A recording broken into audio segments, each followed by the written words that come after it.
behind the smiling faces of the most ordinary people, we may find a dark madness that can engulf our lives with no warning.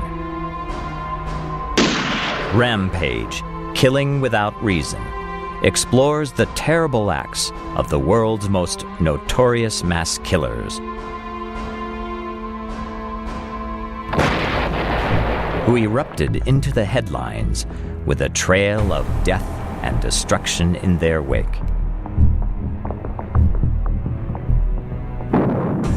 This chilling and riveting series lays bare the psychology, motivation, and bloody history of this new and terrifying phenomenon, mass murder.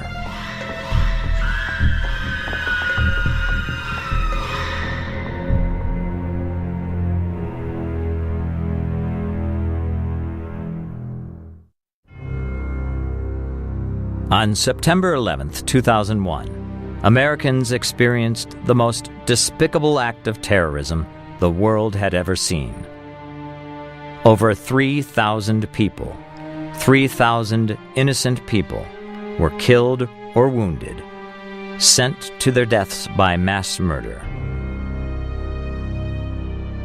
Mass murder perpetrated by political killers.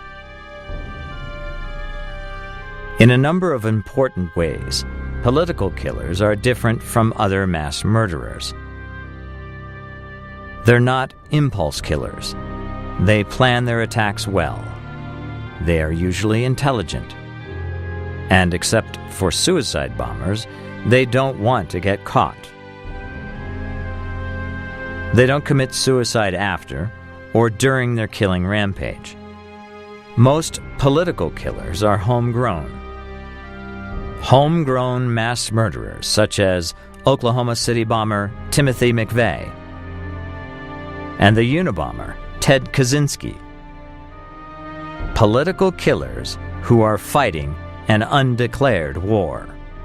At the time of 9/11, there was this perception that the U.S. had really not experienced terrorism prior to 1993, which is when the first World Trade Center bombing took place. But in reality, however, there had been a number of terrorist incidents that could be classified as mass murders even in the 19th century, that we see racial terrorism in the post-Civil War South, because although African Americans were certainly exposed to a great deal of cruelty and violence prior to the end of the Civil War, the level of violence arguably increased after the surrender at Appomattox in 1865, because from that period of time through the end of the 1930s, we see thousands of African Americans who are the victims of lynchings. In addition, we also see in the first 10 to 20 years after the end of the Civil War, at least 10 incidents in which African Americans were the victims of mass killings carried out by whites in the post-Civil War South. And these were incidents in which the white residents were essentially trying to terrorize the African American populace. That I think it's entirely accurate to consider these incidents as terrorism. While terrorism against blacks was refined and continued by such groups as the Ku Klux Klan, by the second half of the 20th century, the killing of blacks had morphed into a different category of mass murder, a hate crime. Modern homegrown terrorism in America can be traced back to the first decades of the 20th century, to the time of the Great American Labor Movement, the struggle between labor and big business. When we look at more conventional types of terrorist activity, which often include the use of bombs and other explosives, there were several incidents during the early part of the 20th century. For example, we see that in 1910 There were 21 people killed in Los Angeles when the McNamara brothers set off a bomb there. The McNamara brothers had been involved in the labor movement for an extended period of time. In fact, the bomb was set off in response to a strike that had taken place at the Los Angeles Times, and the owner of the Los Angeles Times was fiercely resistant to unions and to the idea of a strike, and to help break this deadlock, the McNamara brothers set off a bomb at the building of the Los Angeles Times, which ended up killing 21 people. And both McNamara brothers were convicted and sentenced for their role in that. The bombing shocked the nation. Not only did it shock the nation, it gave the labor movement a black eye. Labor leader Samuel Gompers at first refused to believe that the two young Irish-American workers arrested for the bombing could commit such a murderous act. But when they finally confessed, he and the labor movement had to bear the consequences. Many historians point to this bombing as being responsible for the failure of labor to form a national political party. What the event did show is that technology gave the mass murderer a new weapon, the bomb. The bomb was a new way for an individual to make a political point by killing many innocent people at one time. Bombers are looking for some political advantage as a motivation to advance their cause. And a bomb is a type of terror-wreaking event. It may not be important who they kill, so long as lots of people are killed, lots of others are scared, and that may indeed advance their political agenda. The bomb was now a tool whose use would become part of the political killer's arsenal against the government in the decades leading up to the Great Depression. From the latter part of 1915 through the early 1920s, there were several terrorist incidents that took place. There was a bomb that was set off in Milwaukee during that period of time in which about 9 or 10 people were killed. It was a black powder package bomb delivered to a Milwaukee police station. In the aftermath of the terrible explosion, 9 officers lay dead. Even though no one was ever charged for the Milwaukee bombing, the bombings during that time frame were ascribed to anarchists and who were very active around that period of time, or at least with regard to terrorist activity. The anarchists were called Gallianists, followers of Luigi Galliani. He was a charismatic speaker who railed against the perceived conspiracy between big business, led by the likes of the Rockefellers, Carnegie, and J.P. Morgan, and the United States government. 1 year later, labor once again inflicted carnage on the innocent. What's called the San Francisco Preparedness Day bombing occurred on July 22, 1916. On that day, a massive parade was organized in support of America's entry into World War I. At 2:06 p.m., a dynamite bomb went off, killing 10 people and wounding 40 others. This time, the perpetrators were members of an extreme faction of the labor movement called the Wobblies, the industrial workers of the world. The Wobblies believed that by this act of terrorism, they could cripple the United States' move toward the path of big government. A government that could control the fate of workers by its militaristic ambitions. Shortly after the bombing, 2 labor leaders, Tom Mooney and Warren Billings, were convicted of the murders, but were pardoned in 1939 and released from prison. Finally, there was the bombing on Wall Street in 1920, where about 40 people were killed. That too was attributed to anarchists. The same anarchists who were responsible for the Milwaukee police station bombing. At noon on September 16, 1920, a horse-drawn wagon plodded by lunchtime crowds on Wall Street in New York City. The wagon stopped across from the headquarters of the J.P. Morgan Bank on the financial district's busiest corner.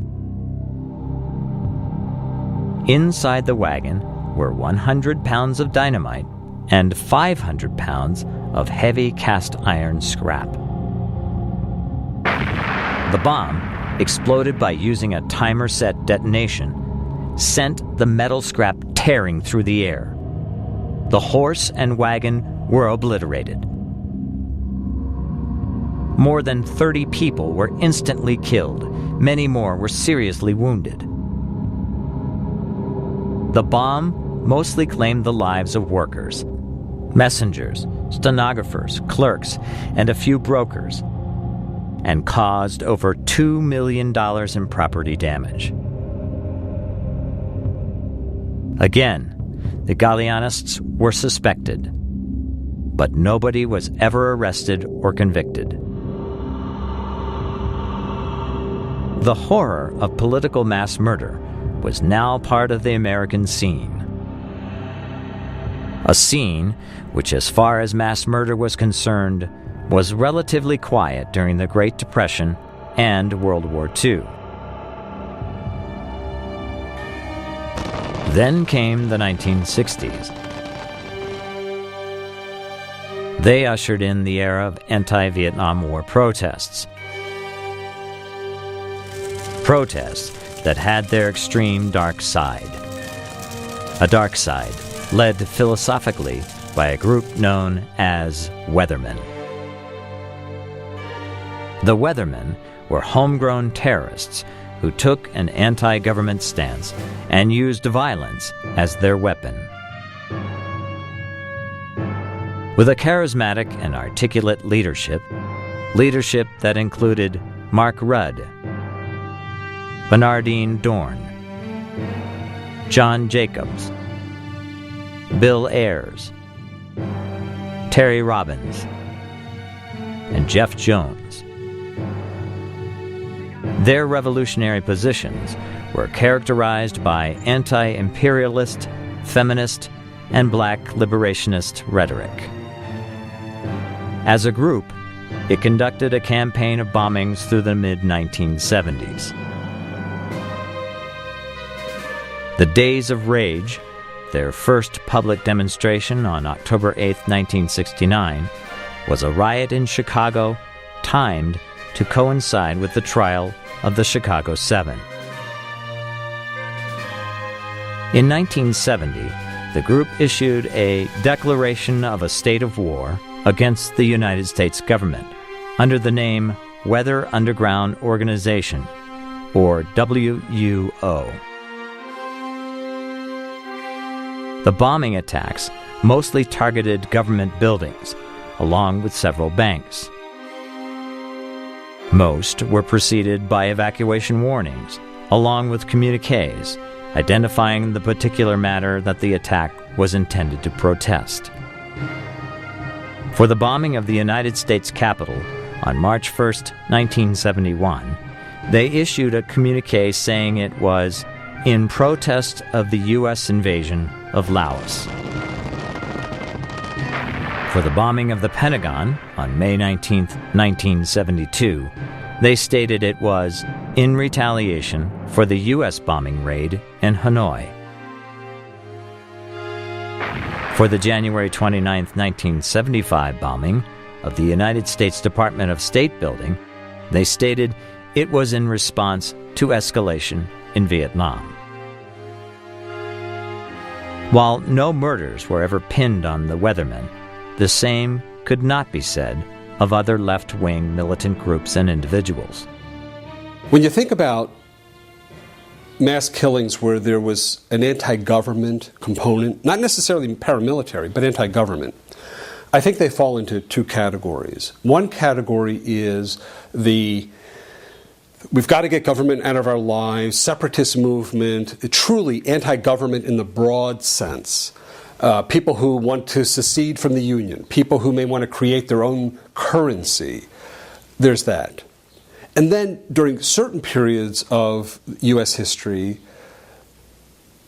mass killings that were motivated not so much by this widespread anti-government sentiment, but more narrowly anti-war. So during the 60s, for example, it might have been a protest going after a university building that housed government-funded research that was designed to assist the Defense Department or the military. So it was more anti-war. It's known as the Sterling Hall bombing. Sterling Hall is a centrally located building on the University of Wisconsin-Madison campus.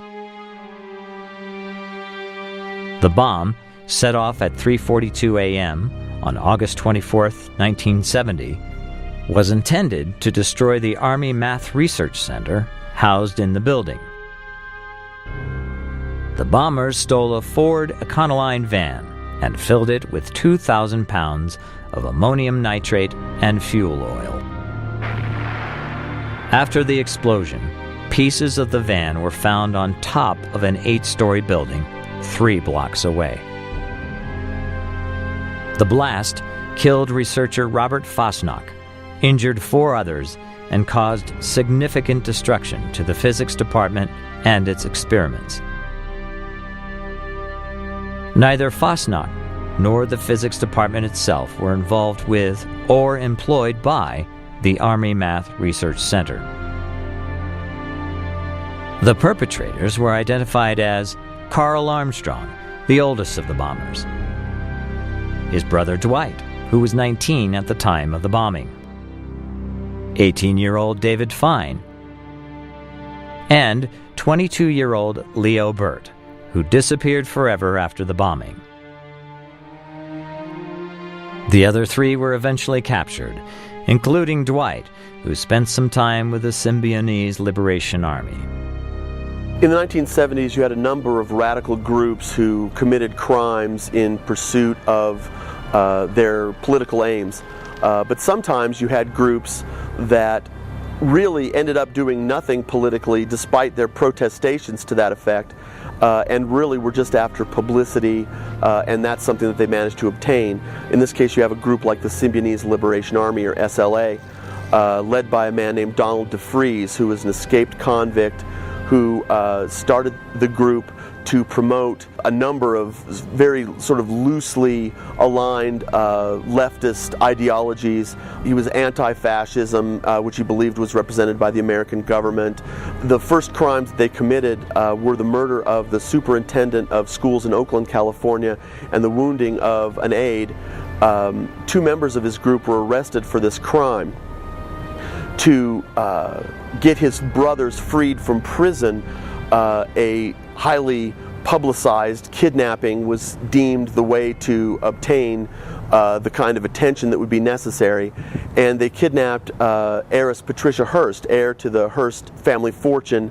According to Hearst, while in the hands of the Symbionese Liberation Army, she was brainwashed through a number of techniques, including sensory deprivation, sexual abuse, to beginning to espouse the beliefs of her captors.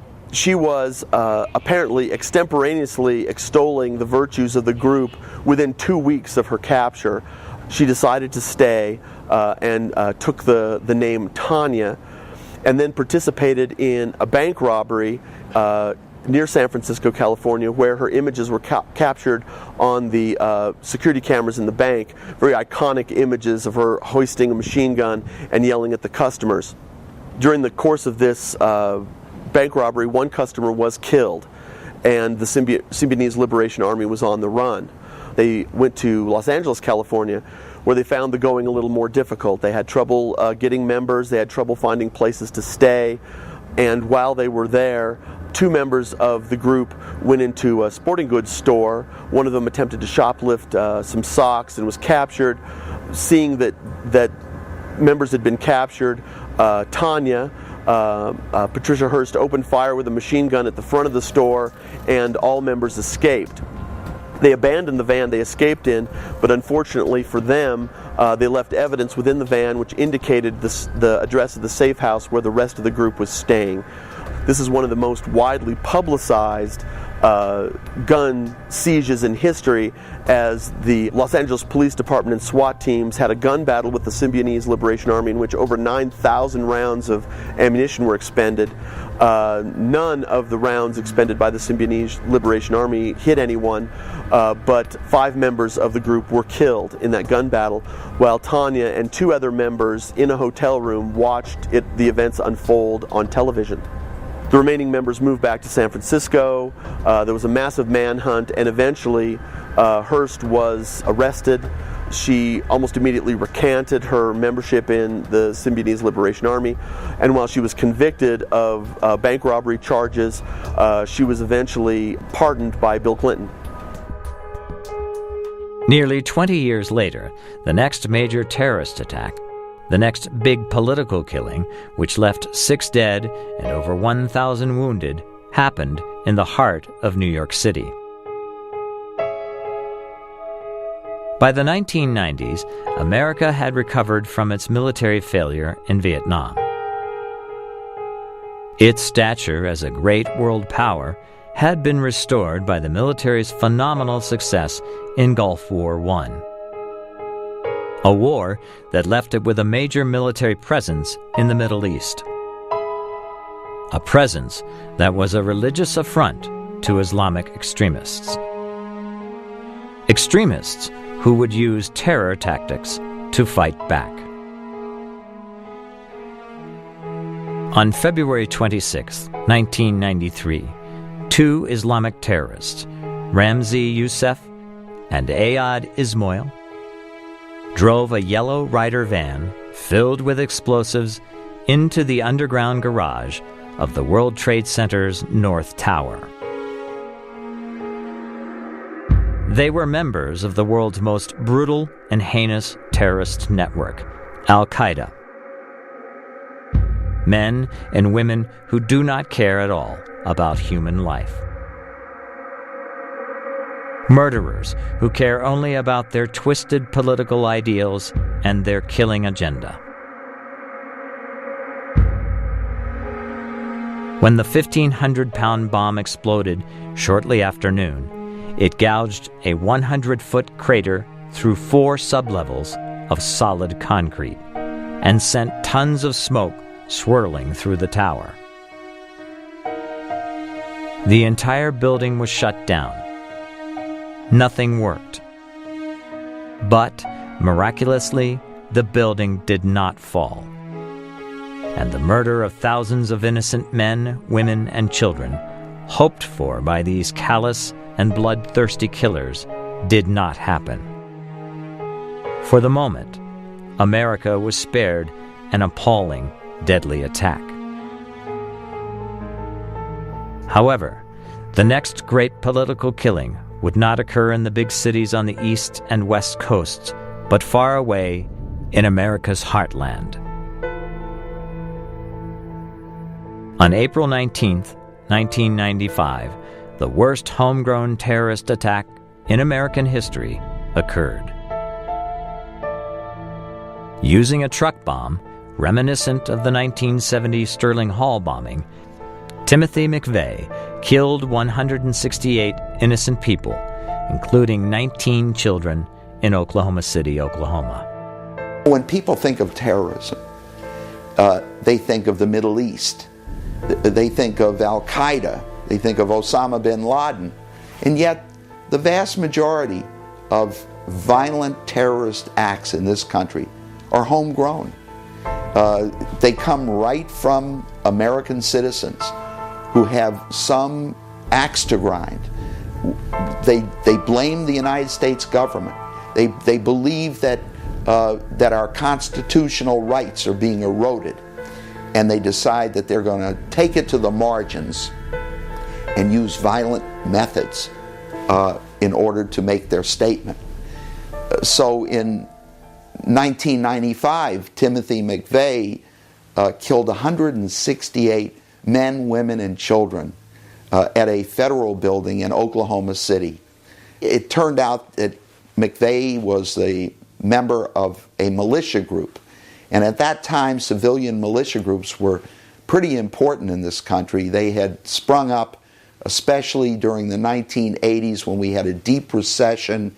Most of the members came from rural areas. They were farmers and ranchers and miners and in the timber industry. And of course there were also blue-collar workers from Detroit who had lost their jobs.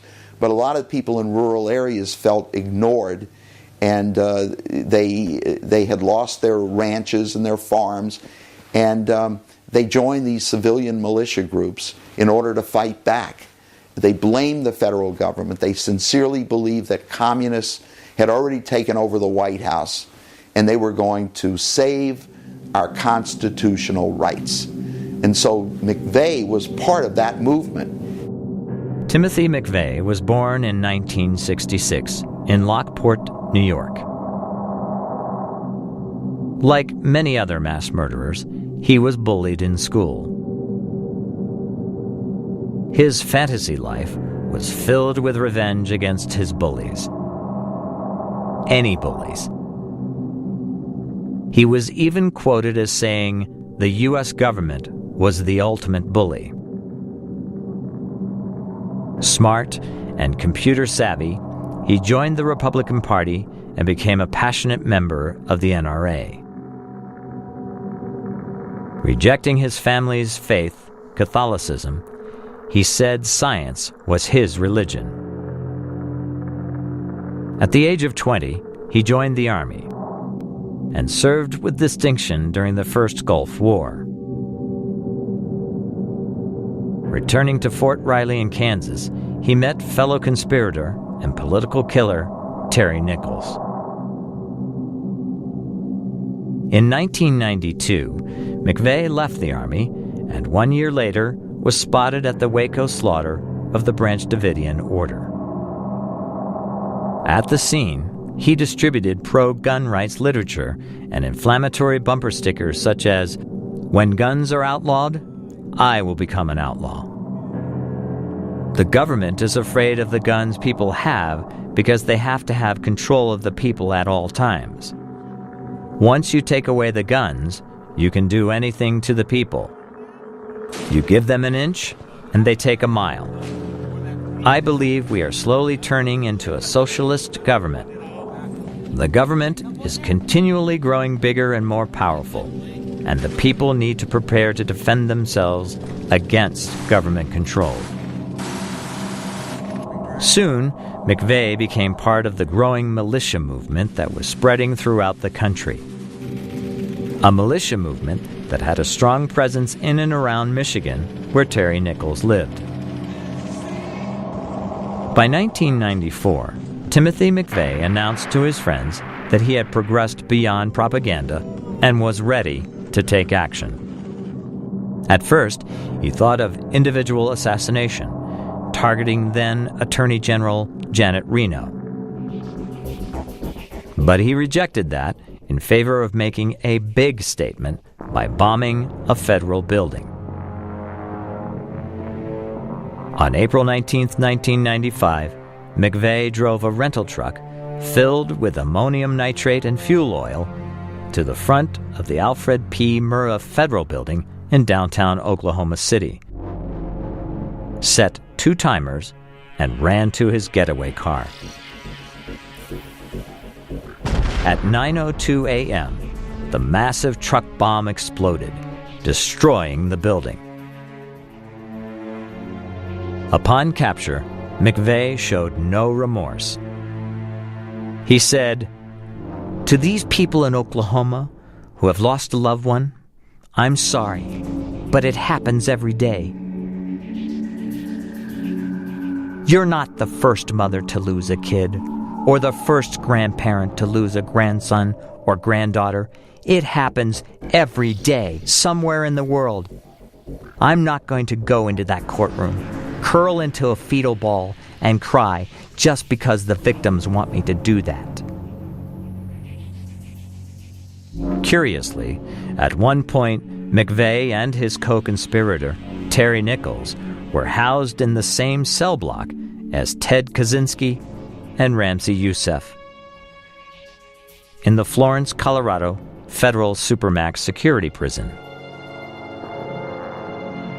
On June 11, 2001, at the age of 33, Timothy McVeigh, America's worst mass murderer, was put to death by lethal injection. Terry Nichols is still serving his life sentence. After the Oklahoma City bombing, homegrown political terrorists were on everybody's mind. What could be next?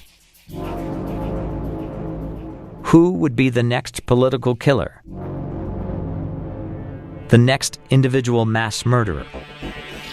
But an individual who has a political position and uses murder to advance that stance. It can be something like the Oklahoma bombing by Timothy McVeigh. It can also be the murders committed by the Unabomber. Although he may seem to many Americans to be out of his mind, there was an agenda, an anti-technology agenda. So there are many cases of mass killers who kill not because they enjoy it, and not necessarily because of revenge, because they believe that there's some motive, some purpose, some agenda to be advanced. The Unabomber took political killing at a distance to new heights, terrifying the whole nation. Indeed, for nearly 2 decades, the Unabomber terrorized the United States of America. Any letter could contain a bomb. His MO trademark of death. Any letter could explode in a person's hands, maiming at the very least, more likely killing. This political killer was Ted Kaczynski, aka the Unabomber, and he would go down in the history of mass murder as the ultimate distance bomber. Kaczynski was born in Chicago, and by everybody's standards, he was a brilliant student, excelling in math. It looked from the outside as though he had a storybook life. Graduating high school early, he went to Harvard at age 16. Graduate school at 20, and became an assistant professor of mathematics at the University of California, Berkeley by age 25. But beneath this storied exterior beat the heart of an outcast.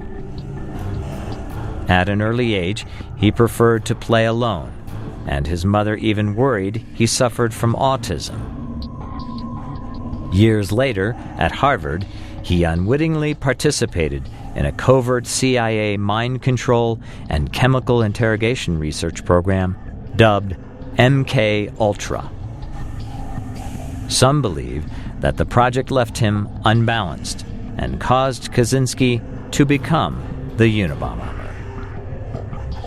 There are crimes of mental illness, the sorts of people who have manifestations or symptoms of schizophrenia.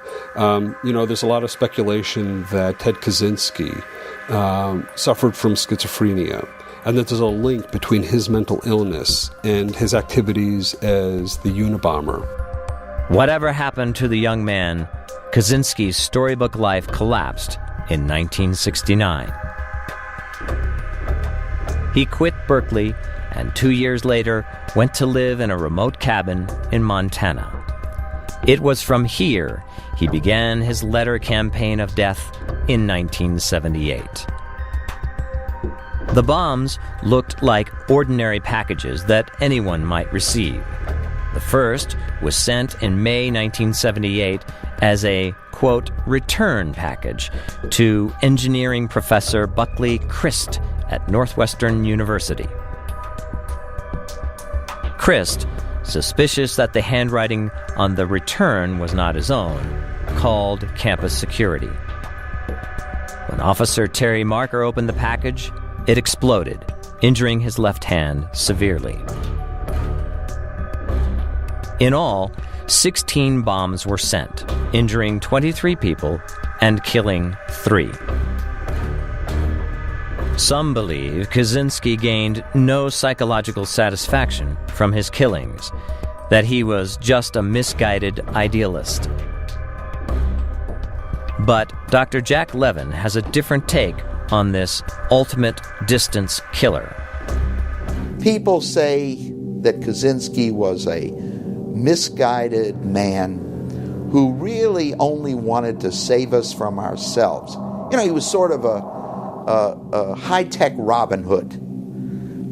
And he was going to save us from our high-tech industrial or post-industrial society.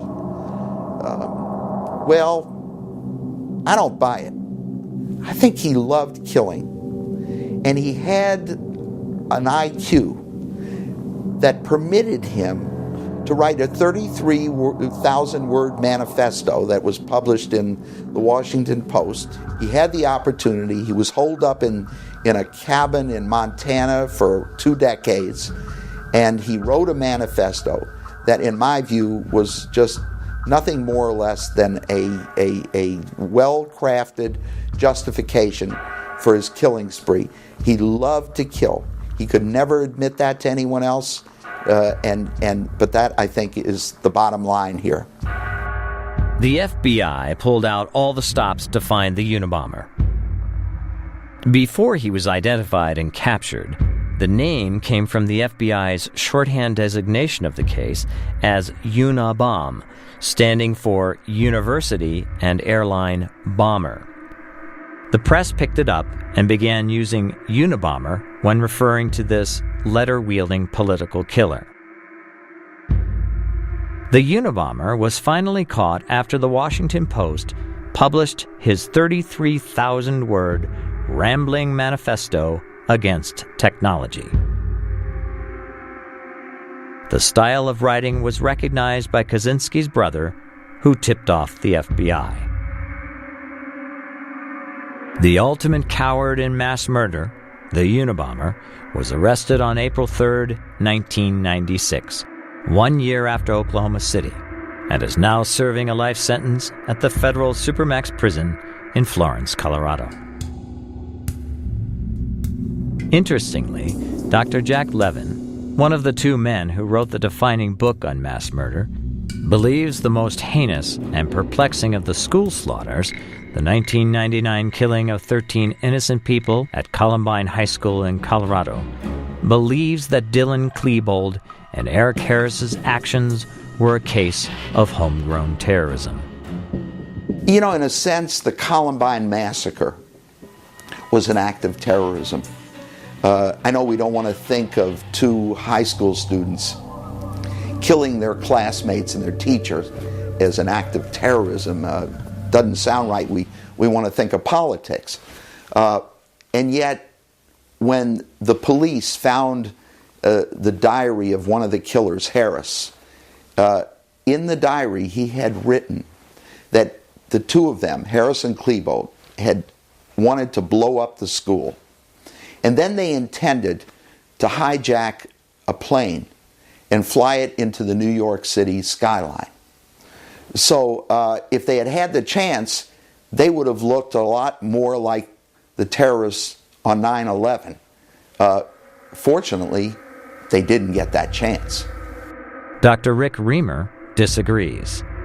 Usually when there's a paramilitary component, there's evidence of this deep-seated, seething hatred for government. So you find these kind of right-wing, anti-government, separatist movement perpetrators who blow up buildings where there are government offices. I don't see that in Columbine. there may be a paramilitary component to it, but I'm not aware of notes that were left about why we hate the government. I don't recall any evidence suggesting that they believe that the state or federal government is the source of all evil. Maybe it's because they were adolescents and there was this very kind of simplistic, naive quality to this paramilitary component. But to me, it seems qualitatively different from what I typically see when adults engage in these paramilitary-laced assaults. Of course, the ultimate paramilitary anti-American government-laced assault was perpetrated by the 15 Middle Eastern hijackers who flew planes into New York's Twin Towers and Washington, D.C.'s Pentagon on September 11, 2001. Some view these terrorists as men at war. In particular, some people see America's homegrown terrorists, the homegrown political killers such as McVeigh or Armstrong, as killers who should get special, even lenient consideration by the law. But the experts in psychology and law enforcement don't agree. In my own mind, there is a fundamental distinction between wartime killings, not that I condone them or wish them on anyone, but a distinction between wartime killings, a war that's been declared by the commander-in-chief, and killings engaged in by U.S. citizens who decide themselves, who take it upon themselves to carry out what in their minds are acts of war that are legitimate in their heads against the U.S. government, where you have people who are going about their business working in an office building in Oklahoma City who are victimized. While war is complicated, I do think we have to distinguish between the self-defined legitimate war, quote-unquote war, where the enemy is the U.S. government, and mass killings that are carried out in the name of war between nations, a war that has been declared by a commander-in-chief. Violence should always be the last resort as a method for inducing or provoking social change. Of course, there are some cases where violence may be necessary in self-defense, for example, and we have in the law justifiable homicide. But vigilante action that leads to the taking of lives of innocent people is simply not justified in my mind.